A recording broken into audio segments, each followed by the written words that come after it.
So this is the first time that Biden spoke last night at the second night of the first Democratic debate.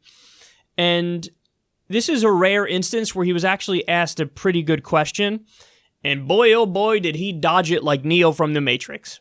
Vice President Biden, Senator Sanders, as you know, has been calling for a revolution. Recently, in remarks to a group of wealthy donors, as you were speaking about the problem of income inequality in this country, you said, we shouldn't, quote, demonize the rich. You said, nobody has to be punished. No one's standard of living would change. Nothing would fundamentally change. What did you mean by that? What I meant by that is, look, Donald Trump thinks Wall Street built America. Ordinary middle-class Americans build America. My dad used to have an expression. He said, Joe, a job is about a lot more than a paycheck. It's about your dignity. It's about respect. It's being able to look your kid in the eye and say everything's going to be okay. Too many people who are in the middle class and poor have had the bottom fall out under this proposal. What I'm saying is that we've got to be straightforward. We have to make sure we understand that to return dignity to the middle class, they have to have insurance that is covered and they can afford it. They have to make sure that we are in a situation where there's continuing education and they're able to pay for it. And they have to make sure that they're able to breathe air that is clean and they have water that they can drink. Look, Donald Trump has put us in a horrible situation. We do have enormous income inequality. And the one thing I agree on is we can make massive cuts in the $1.6 trillion in tax loopholes out there. And I would be going about eliminating Donald Trump's tax cuts for the wealthy. Vice President Biden, thank you. Notice they didn't ask Biden a follow-up question. They asked Bernie. They didn't ask Biden. What was the original question? Hey, Biden, what did you mean when you told a room full of rich donors, nothing has to change, quote, nothing will fundamentally change? What does that mean?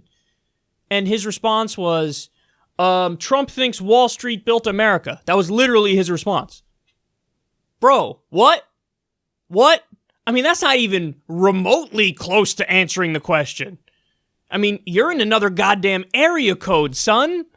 What did it mean when you told a room full of rich donors nothing will fundamentally change? It means that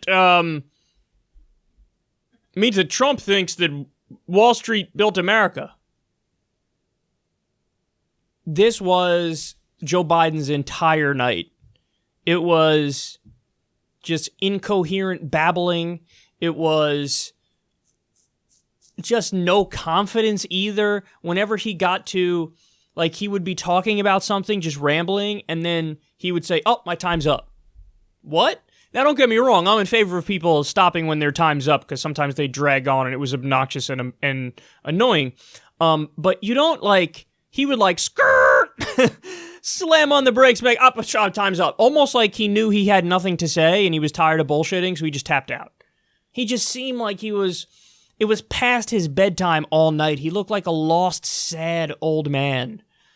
And I guess that's what happens when you really have no core and you don't really believe in anything. You just kind of want that power. You want to be the president. You want to have that title. So he's just like, it's almost like he feels entitled to it. And he's just like, oh, will you pick me? I propped my carcass up here for you. Oh, dude, give it a rest, man. But it really does say something, doesn't it? That the media didn't ask a follow-up question when he didn't come anywhere near answering that question. And they did ask Bernie a follow-up question. Again, but as Bernie people, we can't be surprised when the media is biased against him, because that's par for the course. We're used to it. But it was just such a clear example of it right there. Handsy Uncle Joseph's campaign is over. This is one of many instances where I think everybody listening was kind of stunned by how terrible he was.